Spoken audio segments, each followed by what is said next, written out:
शिव का मौन। एक दुर्लभ कथा। हिमालय की पवित्र चोटियों पर स्थित कैलाश पर्वत, जहां साक्षात शिव का वास था, वहां एक अद्भुत शांति पसरी रहती थी। पर आजकल वह शांति और भी गहरी हो गई थी। भगवान शंकर ध्यान मग्न थे और कई दिनों से उन्होंने एक भी शब्द नहीं कहा था।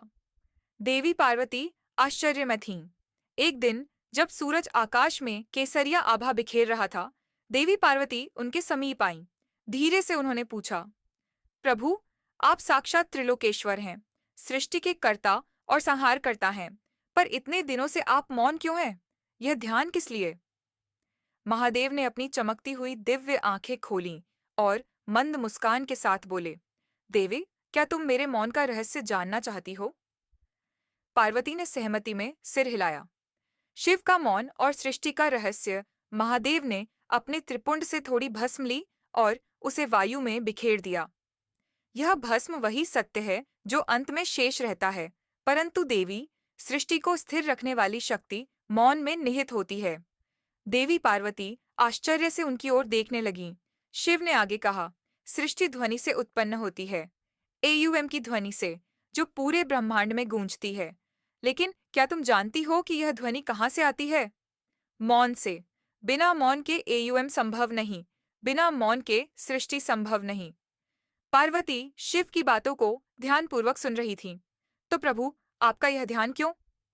शिव मुस्कुराए और बोले, हर युग के अंत में जब सृष्टि संतुलन खोने लगती है, तब मैं मौन में जाता हूँ। यह मौन केवल एक विराम नहीं, बल्कि नई ऊर्जा का स्रोत है। जब मैं मौन धारण करता हूँ, तो ब्रह्मांड स्वयं को पुनः संतुलित करता है। यह मौन ही सृजन का आधार है।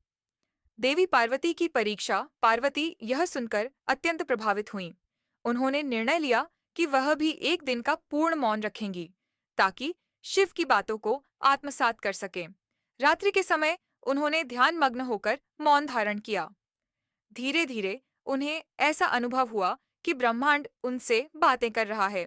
पत्तों की सरसराहट, जल की धारा, मंदिरों में साधुओं के मंत्रों की गूंज, यह सब किसी अज्ञात रहस्य को प्रकट कर रहा था।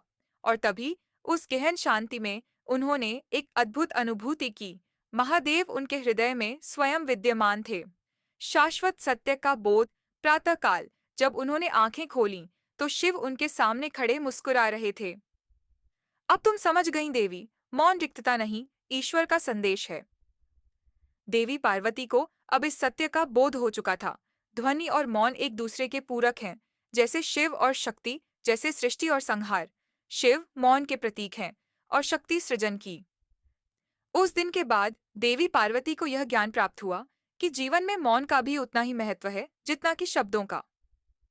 शिव और पार्वती का यह संवाद सृष्टि के सबसे गूढ़ रहस्यों में से एक था, जिसे केवल वही समझ सकता है जो स्वयं के भीतर मौन को धारण कर सके। कथा का संदेश। भगवान शिव हमें यह सिखाते हैं कि जब जीवन में हलचल अधिक हो, जब उत्तर नहीं मिल रहे हों, तब हमें मौन की ओर जाना चाहिए। मौन केवल शांति नहीं, बल्कि आत्मज्ञान, आंतरिक शक्ति और ईश्वर से संवाद का सबसे प्रभावी माध्यम है।